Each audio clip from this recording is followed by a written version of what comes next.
A paz do Senhor, meus irmãos. Hoje eu quero trazer uma palavra de Deus para abençoar sua vida. Eu quero te pedir que você nos ajude a propagar a palavra de Deus, de compartilhar aquilo que é de Deus. Eu trouxe uma mensagem de salvação, boas novas de salvação neste vídeo, e eu te peço, nos ajuda deixando o seu like, compartilhando. Se você ainda não é inscrito em nosso canal, então se inscreva, porque constantemente estamos postando palavra de Deus, palavra de revelação, palavras de orações em favor dos nossos inscritos. Amém? Em João capítulo 3, versículo 16, diz que porque Deus amou o mundo de uma tal maneira que deu o seu Filho unigênito, para que todo aquele que nele crê não pereça, mas tenha vida eterna. O grande amor de Deus não é manifesto apenas em palavras. Deus não ama só de palavras. Deus mostra, Deus prova o seu amor para com os homens. Paulo escreve aos Romanos, no capítulo 5 e no versículo 8, dizendo: mas Deus prova o seu amor para conosco, em que Cristo morreu por nós, sendo nós ainda pecadores. Deus simplesmente não disse eu amo os pecadores, mas Deus provou quando enviou, quando doou, quando presenteou a humanidade com o seu Filho unigênito, que foi enviado à terra para uma missão grandiosa, para uma missão gloriosa, para uma missão extraordinária.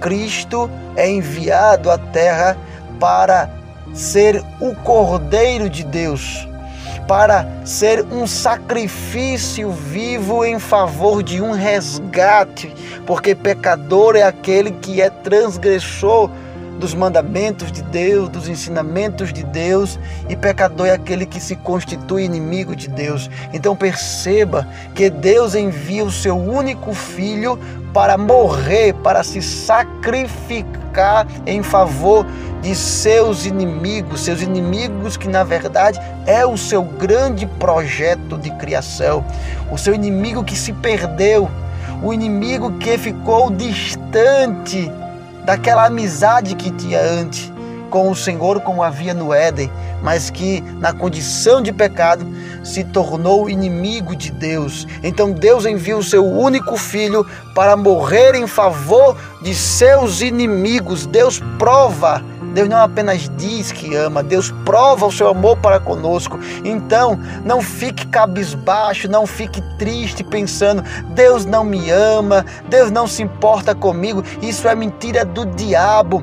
Eu quero te dizer neste dia de hoje que Deus te ama, que Deus te quer bem, que Deus tem o melhor para a sua vida, para a sua família, para os seus. Sabe por quê? Ele já provou isso na cruz, ele já provou isso com morte de cruz, ele já provou isso quando se despojou de sua glória, quando se esvaziou de si mesmo para ser transpassado, para ser moído pelos nossos pecados, pelas nossas transgressões. Ora, lá em Timóteo capítulo 2, versículo 6, o apóstolo Paulo diz que ele deu a si mesmo em preço de redenção por todos. Ele é o nosso Redentor, que se deu a si mesmo como preço de redenção, de resgate de quem estava escravizado no pecado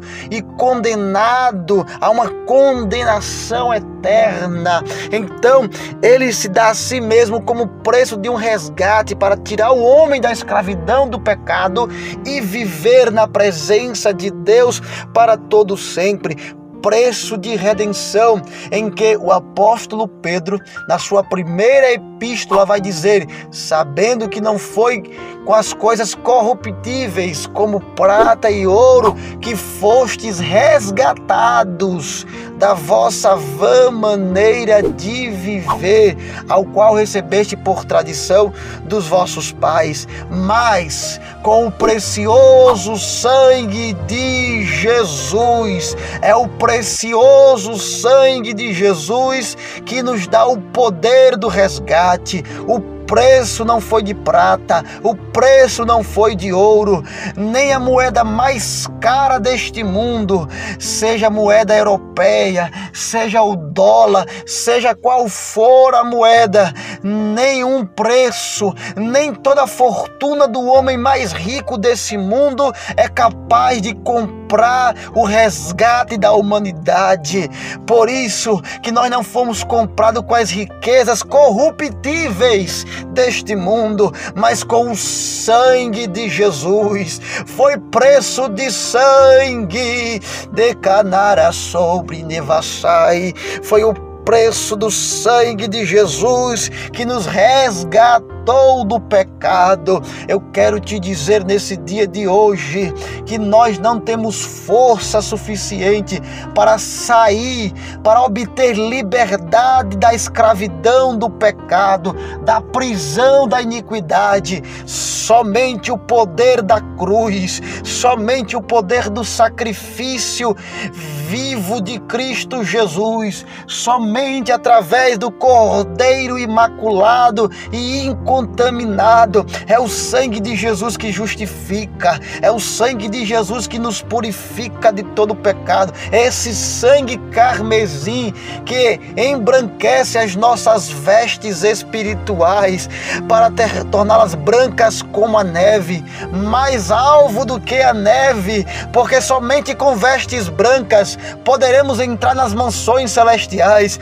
porque somente com vestes brancas poderemos entrar nas bodas de Cristo, entrar na grande festa em que a noiva se encontrará com o noivo e estará para sempre com o Senhor. Jesus nos oferta a salvação, pelo menos por 2 vezes. Em João 13, ele fala de finalidade de salvação. Quando ele usa a expressão aqui conectiva, para quê? Esse para quê traz a ideia de finalidade. Porque Deus amou o mundo de tal maneira que deu o seu Filho unigênito. Para quê? Finalidade. Todo aquele que nele crê não pereça. Ele foi enviado para que a gente não pereça em nossos pecados, para que não vivamos mortos em nossas ofensas e delitos, para que não tenhamos a condenação eterna, para não perecer no pecado. Ele foi enviado para que tenhamos vida eterna. O ladrão veio matar, veio roubar, veio destruir, mas ele veio dar vida e vida em abundância. Ele veio nos trazer vida eterna. E eu quero te dizer que a vida eterna não começa após a morte. A vida eterna começa a partir do momento em que aceitamos a Cristo como o único e suficiente Salvador. Mas isto é para quem crê. Crer aqui não é acreditar. Crer aqui não é dizer eu creio em Jesus, não é isso. Esse crer aqui é a fé salvífica, é a fé associada à fidelidade a Deus. É aquele momento em que você diz assim, olha, eu não quero mais viver no pecado. É aquele momento de atitude em que você diz, eu não quero mais viver neste mundo, eu não quero mais viver em desagrado ao meu Deus, a esse Deus Todo-Poderoso. Eu quero agora viver na presença dEle, eu me entrego totalmente na vida dEle, eu entrego os meus sonhos, os meus projetos, eu quero renunciar a mim mesmo para cumprir a vontade dEle. Eu quero deixar de fazer a minha vontade para fazer a vontade desse Deus. O que é isso? É fé. Só faz isso que tem fé em Cristo Jesus. Então, não viva nessa mera crença de apenas dizer eu creio, Jesus está no meu coração. Não, não, Deus quer mais do que isso. Deus quer atitude, Deus quer comportamento, Deus quer mudança de vida, Deus quer conversão. Vem do jeito que está, mas não continua do mesmo jeito. Ele vai transformar a sua vida. No versículo 17 ele diz, porque Deus enviou o seu Filho ao mundo. Não. Para que condenar? Para que? Finalidade. Condenar o mundo. Não tem necessidade. Não existe necessidade de condenar aquilo que já está condenado. O homem, por sua própria natureza pecaminosa, já está no estado de condenação. Mas ele veio para que o mundo fosse salvo por ele. Ele veio para salvar a humanidade. Ele não veio para condenar. Ele vai entrar em juízo sim com o mundo, com o pecado, porque Ele é justo juiz. Mas Jesus não veio para condenar, Ele veio para nos salvar dos nossos pecados. Se você quer entregar sua vida a Jesus, eu vou orar por você agora.